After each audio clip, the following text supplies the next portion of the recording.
Assalamualaikum warahmatullahi wabarakatuh. Kembali lagi di channel Sukotireng. Di kesempatan kali ini saya akan membawakan sebuah cerita yang berjudul Pembalasan Arwah Suster Agatha. Cerita ini ditulis akun Facebook bernama Naila Nur Fajriah. Bagi kalian yang ingin bacanya secara langsung, bisa kunjungi link yang ada di kolom deskripsi. Sebelum cerita ini dimulai, jangan lupa untuk like, komen, dan subscribe channel ini. Dan juga tekan lonceng notifikasinya, agar kalian semua tidak ketinggalan cerita-cerita terbaru dari kami. Tentunya tak usah berlama-lama lagi. Langsung saja, kita masuk ke ceritanya. Namun, saat dirinya mencoba mengumpulkan tenaganya untuk berdiri, tubuh Stephen malah terpeleset dan terjatuh. Kekuatan yang ada pada dirinya belum sepenuhnya pulih, sehingga untuk menyangga tubuhnya sendiri pun ia belum merasa mampu. Sakit sekali rasanya semua badanku ini, gerutunya. Hei, apa yang kau lakukan di sana? Cepat bantu aku untuk berdiri, sentaknya pada wanita aneh itu. Hei, teriaknya saat wanita itu tak berkutik dari tempatnya. Entahlah, mungkin wanita itu juga tuli. Aku harus bisa bangkit sendiri tanpa bantuan siapapun. Stephen mencoba mengangkat tubuhnya lagi saat wanita itu dirasa tidak mendengarkan perkataannya dan berusaha untuk menolongnya. Saat dirinya hampir terjatuh lagi, tiba-tiba ada tangan yang berusaha untuk menopang tubuhnya. Dilihatnya seorang yang membantunya itu. Rupanya wanita yang tadi dianggapnya tuli saat ini sedang berusaha menolongnya untuk membantunya berdiri dan mendudukannya di pembaringannya. Tangan itu begitu dingin saat menyentuhnya. Namun sentuhan itu malah membuat Stephen merasa nyaman saat wanita itu berada di dekatnya. Wanita itu mendorong tubuh Stephen dengan kasar ke ranjang. Saat hendak melangkah untuk meninggalkannya, Stephen tiba-tiba menahannya dengan menggenggam tangannya. Siapa kau? Mengapa hatiku merasa damai saat berada di dekatmu? Tanyanya pada wanita itu. Dirinya seakan tak memperdulikan dengan bau amis dan busuk yang menyengat pada tubuhnya. Wanita itu mencoba untuk melepaskan tangannya dari genggaman Stephen. Tapi Stephen malah seakan menariknya dan tak sengaja membuat wanita itu terjatuh tepat di atas tubuhnya. Mata mereka saling beradu. Jantung Stephen berdegup kencang saat menatap binar matanya. Perasaannya menjadi tak karuan saat berada di dekatnya. Siapakah sebenarnya wanita itu? Dirinya lalu berniat untuk membuka penutup wajahnya. Namun tiba-tiba ada seorang yang masuk ke ruangan itu. Clara dan Andre tiba-tiba masuk ke ruangan dan memergoki mereka tengah berpelukan mesra. Padahal semua itu atas ketidaksengajaan. Stephen lalu tanpa sadar mendorong tubuh wanita itu hingga dirinya terjatuh ke lantai. Bro, siapa dia? Andre bertanya kepada Stephen. Temannya itu hanya mengangkat baunya. Dia aku yang bawah, timpal Clara menyauti mereka. Andre menghampiri wanita itu. Ia mengulurkan tangannya, berniat ingin membantunya berdiri. Namun saat dirinya mendekat ke arahnya, Andre terkejut bahwa tubuh wanita itu mempunyai bau busuk yang sungguh menyengat. Ia mundur beberapa jengkal darinya. Ya ampun, bau banget badannya. Dirinya terus menutup indera penciumannya dan beralih berpindah di samping kiri Stephen. Steph, apa kau tak merasa mual saat di dekatnya? Tanyanya pada Stephen. Stephen menggeleng. Entah ada masalah apa dengan hidungnya itu. Clara hanya terdiam. Pikirannya masih terbayang saat Stephen mendekap erat tubuh wanita itu. Padahal mereka berdua tidak saling kenal. Tapi tatapan matanya pada wanita itu sangatlah berbeda. Tak seperti saat dirinya menatapnya. Begitu dingin dan biasa saja. Gadis yang menjadi teman Stephen dari kecil itu merasa cemburu. Ra, kenapa diam? Ada apa di luar tadi? Perkataan Stephen membuat dirinya sadar dari lamunannya, sambil melirik sinis ke arah Andri. Tanya aja sama orang yang di sebelahmu itu. Clara melipatkan tangannya ke depan dada. Andri menggaruk kepalanya sembari mulutnya itu cengar-cengir. Biasalah, Steph. Biasa gimana maksudnya? Stephen mengernyitkan dahi. Temannya itu mulai memainkan jemari dan menggigit bibirnya. Bantuin jelasin dong. Rengeknya pada Clara dan mengatupkan tangan. Gadis itu nampak menyunggingkan bibir dan membuang muka. Dirinya masih kesal dengan sikap Andri tadi. Udah deh, kalau nggak bisa gantiin tugas Stephen, jangan sosokan. Biar aku aja yang ambil alih. Dumelnya. Kamu serius? Stephen meyakinkannya. Clara menghampirinya dan menggeser tubuh Andri dengan kasar. Iya, udah kamu fokus dulu aja sama kesembuhan kamu. Ungkapnya sambil menggenggam telapak tangannya. Lalu dia bagaimana? Tanya Andri. Matanya melirik ke arah wanita aneh itu. Kalau dia mau di sini ya biarkan saja. Oh iya Andri, nanti tolong kamu bantu Clara ya. Soalnya pasienku lumayan banyak. Takut nantinya kalau Clara kerepotan. Seru Stephen. Melihat Stephen berucap seperti itu, Clara memonyongkan bibirnya. Ada perasaan tidak senang jika mendengar kata-kata itu. Tapi mau bagaimana lagi? Dirinya juga sudah berjanji padanya untuk mengambil alih semua pekerjaannya sampai keadaan temannya itu benar-benar kembali pulih. Baru saja memasuki rumah dan duduk di ruangan tamunya, ada seorang yang menggedor-gedor rumah Eva dengan keras. Buka pintunya cepat, atau kami dobrak nanti. Terdengar suara teriakan dari luar. Sepertinya seorang itu tengah marah besar padanya. Eva beranjak membukakan pintu. Seorang pria kaya berpenampilan nyentrik dan berkacamata hitam serta membawa 2 orang pengawalnya tiba-tiba nyelonong masuk begitu saja di rumah mewah itu. Ia melangkah menuju sofa elegan milik Eva di ruang tamu. Sedangkan 2 pengawalnya berdiri tegap di samping kanan dan kirinya dengan kedua tangan berada di belakang. Lelaki itu duduk dengan mengangkat 2 kakinya ke atas meja. Di tangannya terdapat 1 batang rokok yang terselip di sela-sela jarinya. Apa-apaan kalian ini? Cih, sangat tidak sopan. Cecar Eva. Apa kau masih ingat padaku, wahai perempuan jalang? Ucapan lelaki itu sangat membuat Eva geram. Kau? Ada keperluan apa kau kesini? Cepat pergi dari rumahku. Bentak Eva. Lelaki itu pun bangkit dan menghampirinya. Sudah jadi miliarder kau sekarang ya? Hebat. Apa semua ini karena kuntilanak yang kau pelihara? Ia berputar mengelilingi Eva. Lalu matanya berpindah mengitari sudut-sudut rumahnya. Eva mengumpat dalam hatinya. Bagaimana dia tahu tentang semua itu?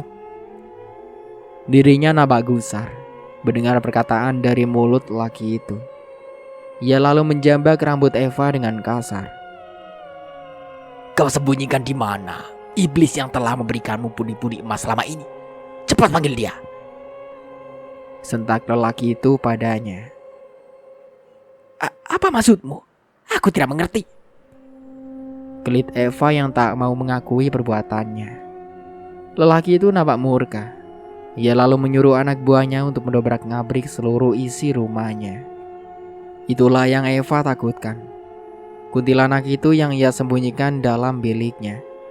Dirinya khawatir jika lelaki yang diduga sebagai pelanggannya dulu itu berhasil menemukannya. Bodohnya kau, harusnya dia tidak berada di rumah ini. Dumelnya dalam hati. Maaf Tuan Broto, kami tidak menemukan apapun di tempat ini. Ucap pengawalnya itu. Sial. Umbatnya yang tak bisa menemukan bukti apapun tentang kejahatan yang Eva lakukan. Broto, percuma. Kau tak akan mendapatkan apa-apa di sini. Eva menyunggingkan bibir. Broto lalu melepaskan jambakannya dan mendorong tubuh Eva hingga terjatuh. Lelaki itu mengambilnya lagi sambil mengancamnya.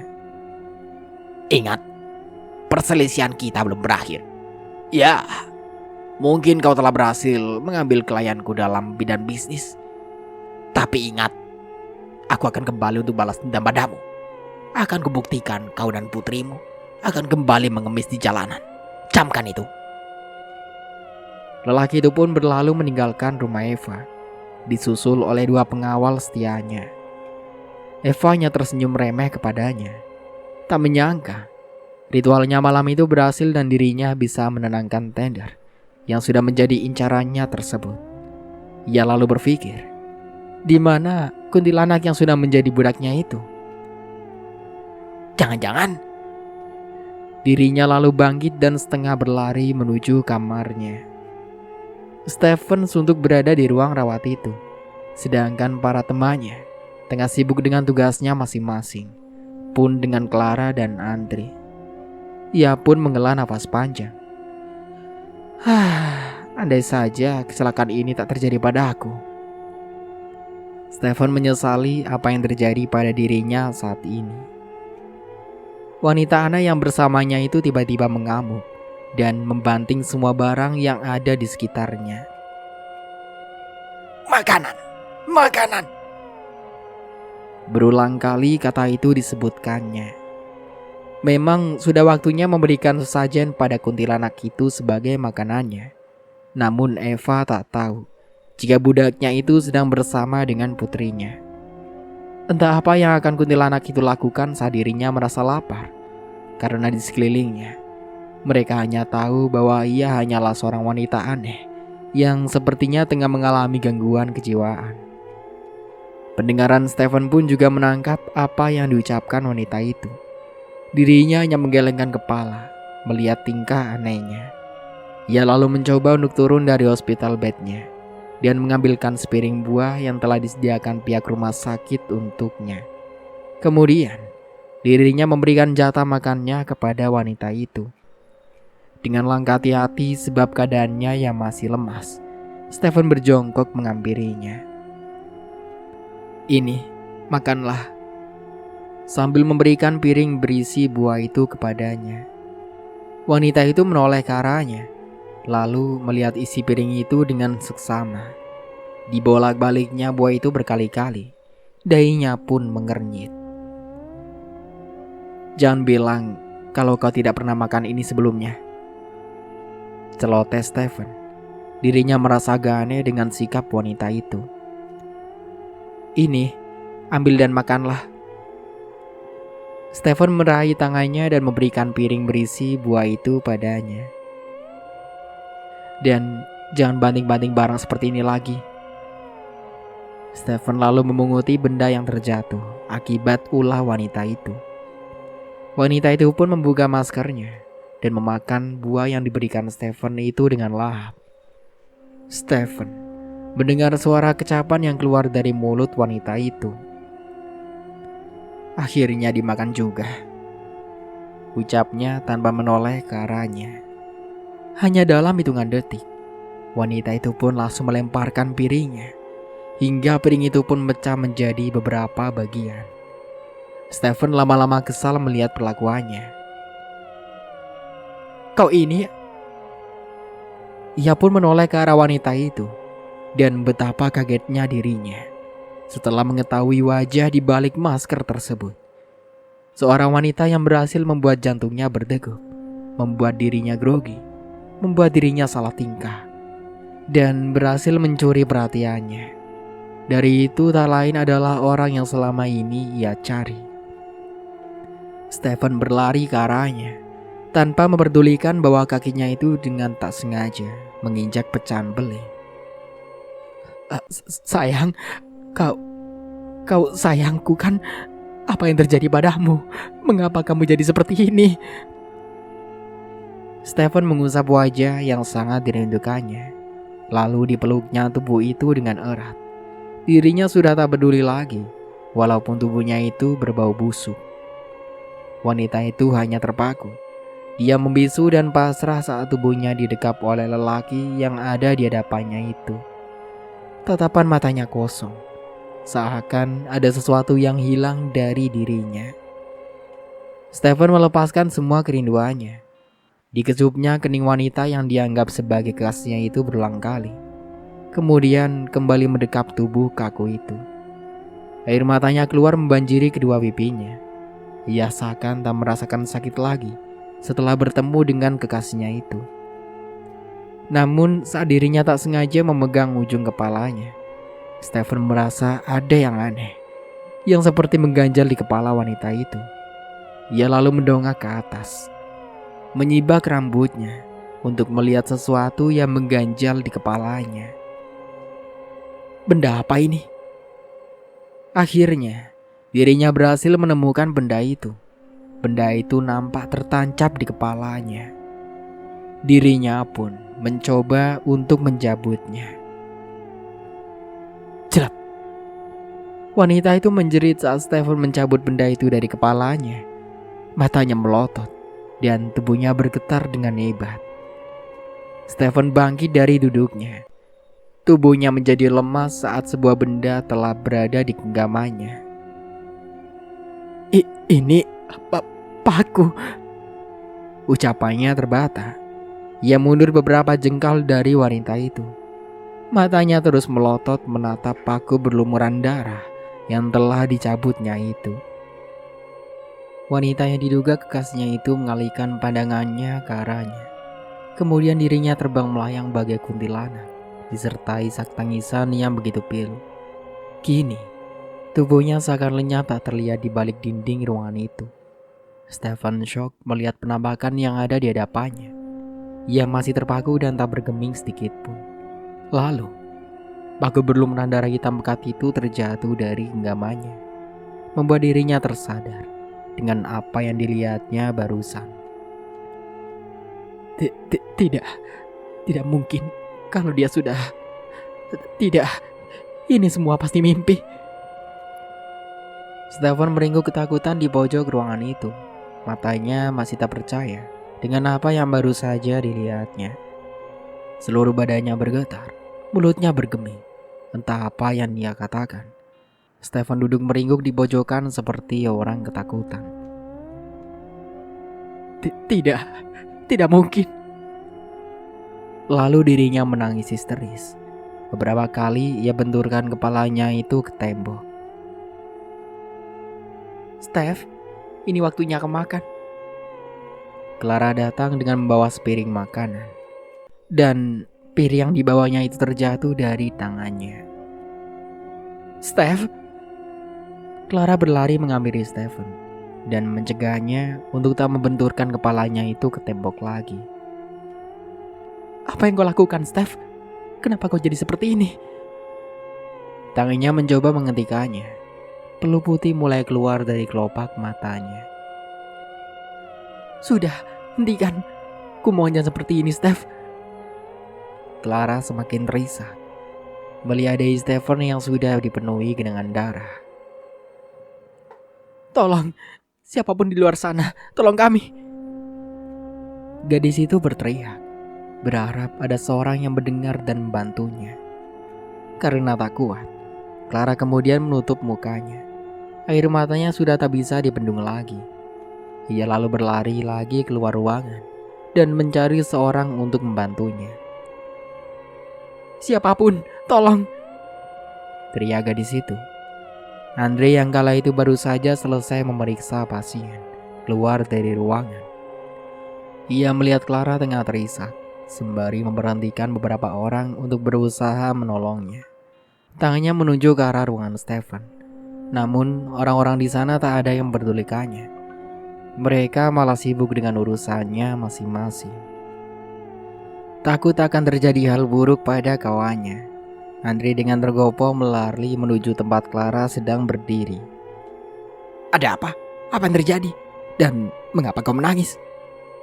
Andre mengguncang tubuhnya. Itu di dalam. Clara sampai tak bisa mengucapkan sepatah kata dengan jelas. Suaranya hampir serak. sebab dirinya terlalu kencang berteriak saat meminta pertolongan tadi. Ucapannya juga kurang begitu jelas karena bicaranya disertai dengan isakan tangis. Untuk memastikan, Andre segera masuk ke dalam ruangan dengan disusul oleh Clara. Lelaki itu kaget mendapati Stefan sudah tergeletak tak sadarkan diri dengan simbahan darah di keningnya. Steph, Teriakan Andre sangat lantang. Dirinya lalu mengambil Stefan dan meletakkan tubuhnya kembali ke ranjang. kau kan yang masuk duluan ke sini. Katakan padaku, apa yang terjadi pada Stephen? Andre emosi, bicaranya sedikit kasar, sehingga tak sadar bahwa ucapannya itu setengah membentak kepada Clara. Aku tidak tahu. Pas aku masuk, aku menemui Stefan tengah membentur-benturkan kepalanya ke tembok. Dan setelah itu, Clara kembali menangis. Andre melihat di sekelilingnya. Lelaki itu seperti tengah mencari seorang. Sebentar, di mana dia? Kok tiba-tiba menghilang? Siapa yang kau maksud? Ucap Clara. Walau sebenarnya dirinya takut melihat sikap pria emosional yang ada di depannya itu. Dia, gadis yang kau bawa tadi. Kemana dia sekarang? Andre mulai celingukan mencarinya. Sial, dia sudah kabur. Awas saja jika memang dia yang menjadi penyebab Stephen seperti ini. Andre mengepalkan tangannya, lalu mengempaskan pukulan itu ke tembok. Dirinya menganggap bahwa wanita itu adalah dalang di balik ini semua, yang tanpa ia sadari. Wanita itu adalah jelmaan dari kekasih Stephen yang tubuhnya dimanfaatkan oleh orang, tak bertanggung jawab guna menambah pundi-pundi kekayaannya. Clara dengan sigap memeriksa tubuh Stephen, kemudian membalut luka di keningnya menggunakan perban. Tangisannya masih mengalir membasahi pipinya. Namun semua hal itu tak membuatnya gentar. Untuk tetap selalu menjaga Stephen sebagaimana kedua orang tuanya telah menitipkan putranya itu padanya. Suhu tubuhnya kembali tidak stabil. Jika kau membantuku, tolong ambilkan seember air beserta kompresnya, pintanya kepada Andre. Lelaki berbadan tegap itu hanya mengangguk tanpa menjawab. Dirinya lalu pergi untuk mengambilkan barang yang diminta Clara. Eva terkejut ketika kunti peliharaannya itu sudah tak ada di kamarnya. Dan kamarnya pun dalam keadaan tak terkunci. Wanita parubaya itu mengambil gawainya. Sepertinya hendak menelpon seorang. Norman, Parno, cepat kalian ke rumahku sekarang. Rupanya, Eva sedang menyuruh anak buahnya untuk secepatnya datang ke kediamannya. Entah apa yang hendak dilakukannya setelah ini. Maaf Pak, Bu, kita sudah sampai. Nampak taksi berwarna biru itu berhenti tepat di depan halaman rumah sakit. Dua orang penumpang terlihat turun dari kendaraan tersebut. Ada seorang ibu yang mengenakan pakaian layaknya penduduk desa. Dan di sebelahnya berdiri satu pria sepuh mengenakan pakaian Jawi lengkap, menggunakan belangkon dan memegangi tongkat panjang sebagai alat bantunya berjalan. Mereka seperti tengah memeriksa kembali tulisan di kertas yang ada pada genggaman tangan ibu itu. Bener kok Pak, ini tempatnya. Alamatnya juga sama. Rumah sakit Pelipur Lara. Perempuan itu sambil mendongakkan kepalanya ke atas, menatap tulisan yang ada di tugu bawah atap rumah sakit tersebut. Ayo bawaku masuk. Hatiku merasa gelisah sekali. Suara kakek itu terdengar serak. Ibu itu menuntunnya berjalan. Mereka lalu melangkah memasuki rumah sakit untuk mencari seorang. Satu suster cantik menatap ke arah mereka. Ia lalu menghampiri ibu beserta kakek itu, berniat untuk membantunya. Maaf ibu, mungkin ada yang perlu saya bantu? Ucap suster itu dengan lembut, karena dirinya melihat mereka bingung celingukan seperti tengah mencari sesuatu. Iya mbak, saya di sini untuk menemui anak saya. Dan yang ada di sebelah saya ini eyangnya. Panggil saja Eyang Rakso Jagat. Jelasnya pada suster itu. Anak saya ini sudah hampir 4 bulan tidak mengabari saya. Dan terakhir komunikasi dengan saya, yaitu pas dirinya katanya diterima kerja di rumah sakit ini. Sambil memberikan secarcik kertas bertuliskan alamat itu padanya. Suster cantik itu lalu mengamati tulisan di secari kertas putih itu. Iya benar, ini nama rumah sakitnya. Kalau boleh saya tahu, siapa nama anak ibu yang bekerja di sini? Tanya suster itu. Tubuhnya sedikit menunduk mengimbangi posisi berdirinya. Dia juga perawat, sama seperti Mbak E. Badannya putih, rambutnya lurus ikal, panjangnya sepinggang, dan namanya Gata. Apa Mbak kenal? Oh, suster Agatha maksudnya. Mendengar ucapan yang keluar dari mulut suster itu, raut wajah mereka nampak sumringah. Ibu itu menganggukkan kepalanya. Saya suster baru di sini. Kalau suster Agatha saya tahu, cuma nggak sebegitu akrab saja. Tapi maaf bu, suster Agatha sudah lama tidak masuk bekerja. Jelasnya. Raut bahagia seakan menghilang dari wajah mereka. Ibu beserta kakek itu berpegang dada, membuang nafas dalam-dalam. Jauh-jauh mereka datang dari desa ke kota untuk menemui putrinya yang tak kunjung memberi kabar. Namun, berita yang ia terima malah lebih membuat mereka terkejut. Eyang Rekso hampir saja terjatuh. Hati-hati Eyang. Untung saja suster itu berhasil menangkap tubuhnya yang rapuh, yang kemudian dibantu ibu itu untuk mendudukkannya di sebuah sofa. Perawat cantik itu setengah berlari mengambilkan minuman untuknya. Ini bu, diminumkan dulu. Sambil memberikan segelas air. Ada beberapa orang yang pernah dekat dengan putri ibu. Kalau berkenan, saya bisa mengantarkan ibu ke sana. Ucap suster cantik itu. Boleh Mbak, ayo. Tunggu, aku juga ikut. Saat mereka berdua akan melangkah, Eyang Rekso memasakkan diri untuk ikut bersama mereka. Padahal keadaannya saat ini sangat lemah. Mereka lalu membantu menuntun Eyang Rekso untuk berjalan dan menemui seseorang yang dimaksudnya. Suster cantik itu mengarahkan mereka ke arah di mana Stephen tengah dirawat di ruangan itu. Permisi, maaf mengganggu waktunya dok. Ada seorang yang ingin bertemu dengan Anda. Ucap suster itu kepada semua yang ada di ruangan itu. Mari Eyang, mari ibu, masuk. Ia mempersilahkan mereka masuk ke dalam. Andre menghampiri mereka. Bertemu denganku? Tanyanya pada perawat itu. Suster itu lalu mengangguk, kemudian berpamitan untuk pergi dari sana, karena harus menyelesaikan pekerjaannya kembali. Mata Eyang Rekso mengamati setiap sudut ruangan itu. Kemudian pandangannya berganti pada Stephen yang tengah tergeletak tak berdaya di ranjang. Dengan langkah sedikit terseok, Eyang Rekso berjalan menghampiri Stephen. Clara pun bangkit dari duduknya dan menggeser posisinya. Eyang Rekso menggenggam tangan Stephen. Kedua matanya mulai tertutup. Sesekali sesepuh itu mengangguk paham. Sepertinya beliau tahu jika ada sesuatu yang terjadi di ruangan tersebut. Sesuatu yang ada hubungannya dengan pria yang masih tergeletak itu dan juga cucunya, Agatha.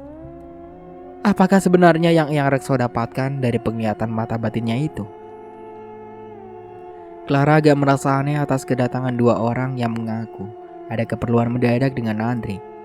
Keningnya mengerut ketika seorang kakek itu sedang meraba-raba tubuh Stephen sambil memejamkan mata.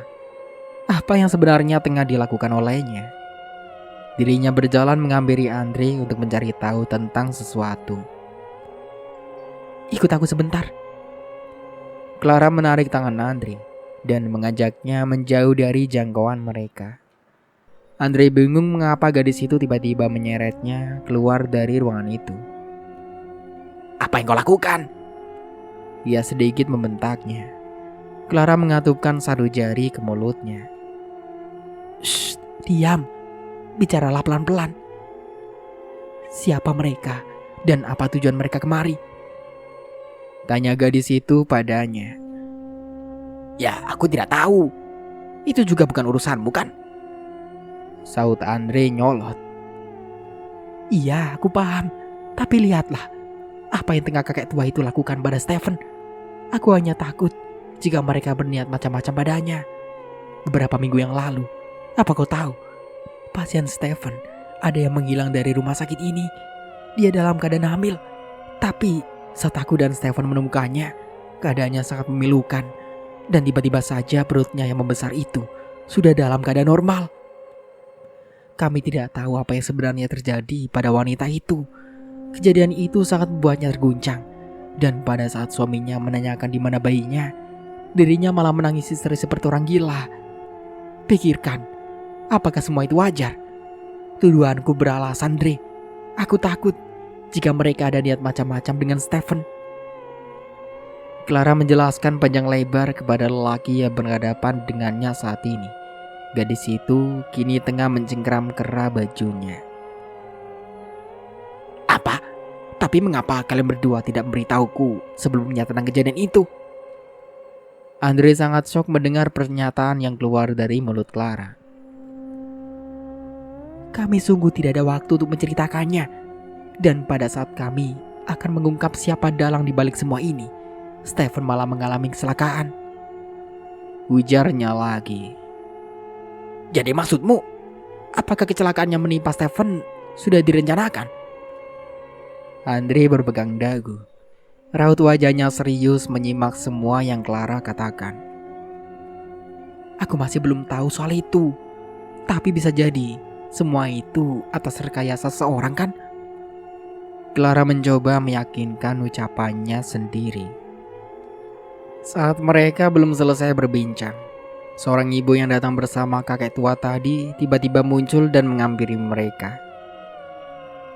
Duh, Le, tidak baik berprasangka buruk kepada seseorang. Ia menepuk pundak keduanya. Mereka pun menjadi terperanjat. Astaga bu, mengagetkan kami aja. Celetuk Clara. Mereka saling pandang. Andre dan Clara merasa tak enak karena sudah menuduhnya macam-macam, tanpa adanya bukti apapun yang memberatkan mereka. Mari masuk, biar saya jelaskan semuanya di dalam. Ajaknya kepada mereka berdua. Ibu itu menggandeng tangan keduanya menuju ranjang Stephen. Ini adalah Eyang Rekso. Beliau adalah bapak saya, sekaligus kakek dari Agatha. Dan saya adalah ibunya. Tuturnya kepada mereka. Mendengar hal itu, Andre menjadi tercengang. Rupanya mereka adalah keluarga dari Agatha. Waduh, apa mereka kesini karena ingin bertemu dengan Agatha ya? Andre menggigit ujung jempolnya. Batinnya berbicara. Bagaimana reaksi mereka jika mengetahui bahwa putrinya itu sudah berbulan-bulan menghilang tanpa kabar. Wajah Andre seketika menjadi pucat. Dahinya penuh dengan peluh. Ia tak tahu akan memberi jawaban apa jika nantinya mereka sampai menanyakan keberadaan Agatha. Melihat Andre yang nampak gusar, Eyang Rekso seraya menganggukkan kepalanya. Beliau agaknya sudah tahu isi dari kepala Andre dengan menerawang dari gelagatnya saja. Setelah membaca apa yang terjadi dengan keadaan Stephen, Eyang Rekso sadar bahwa cucunya itu sebenarnya sudah meninggalkan dunia ini untuk selamanya. Namun, beliau tidak mau mengungkapkan hal itu kepada mereka, yang nantinya malah akan menimbulkan konflik berkepanjangan dan membuat hati mereka menjadi terguncang atas kepergiannya. Eyang Rekso mencoba mengimbangi apa yang akan dilakukan selanjutnya oleh arwah gentayangan jelmaan dari cucunya itu. Clara masih berdiam diri di tempat. Dirinya sama sekali tidak mengenal mereka, apalagi gadis yang bernama Agatha itu. Stephen dan Andre juga tak pernah membicarakan gadis itu sebelumnya. Ini yang membuat dirinya penasaran. Ada apa hubungan antara mereka dengan gadis itu? Dan nampaknya bicara mereka serius sekali. Dalam hatinya dia mulai meracau. Ibu dari Agatha itu mulai membicarakan lagi. Apakah nak dokter tahu di mana keberadaan Agatha saat ini? Sebab suster yang mengantarkan saya tadi sempat bilang bahwa Agatha sudah lama tidak masuk bekerja. Apakah betul begitu?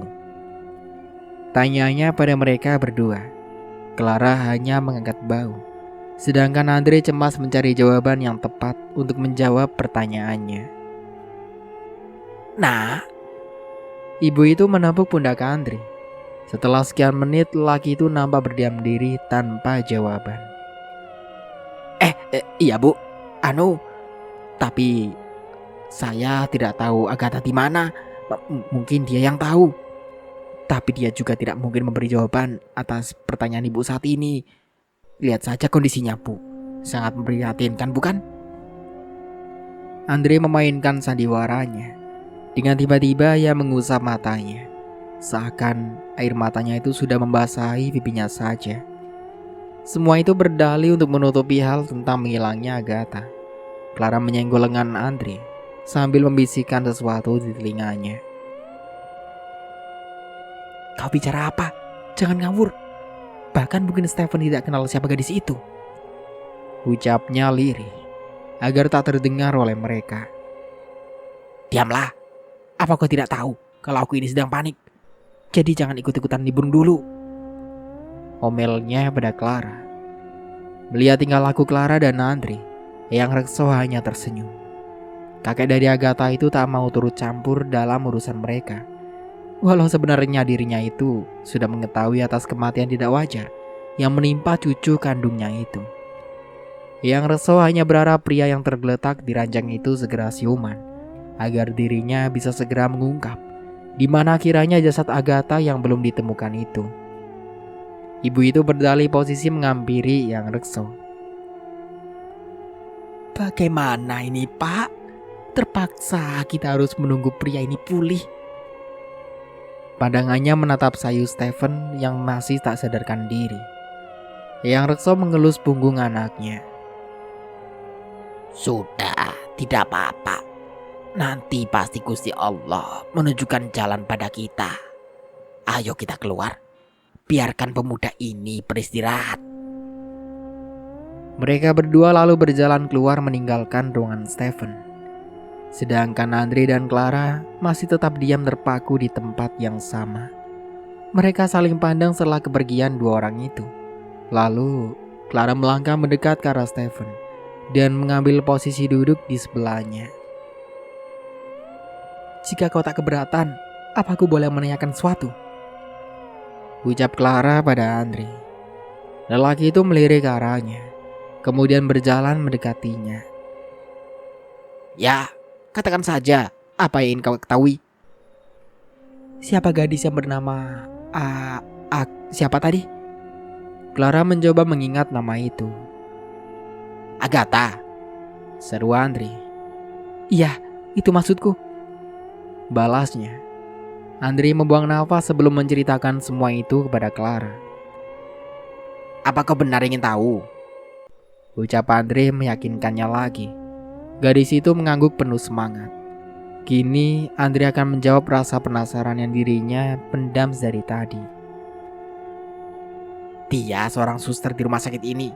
Cantik, baik, kulitnya putih, rambutnya panjang, dan langsung pada intinya saja bisa gak sih? Tiba-tiba Clara memotong kata-kata Andre. Loh, kok jadi sewot gitu? Kenapa? Merasa kesaing ya? Andre tersenyum mengejek padanya. Mendengar kalimat itu, Clara menjadi salah tingkah. Harusnya dia bisa menjaga sikapnya. Lagi pula dirinya juga tidak mengenal siapakah Agatha itu. Ya bukan gitu juga. Lanjutin lagi yang tadi. Kelit Clara. Dirinya menyuruh Andre untuk melanjutkan ucapannya yang sempat terpotong olehnya. Posisi Andre berpindah tepat di belakang tubuh Clara. Lelaki itu lalu menyandarkan dagunya ke pundaknya. Mulutnya kini berjarak 2 cm dari telinga gadis itu. Agatha, adalah kekasih Stephen. Bisiknya. Untuk sementara aku cukupkan dulu ceritanya sampai di sini. Sampai jumpa kembali di part berikutnya. Saya Mang Dayun pamit undur diri. Kurang lebihnya mohon maaf. Wassalamualaikum warahmatullahi wabarakatuh.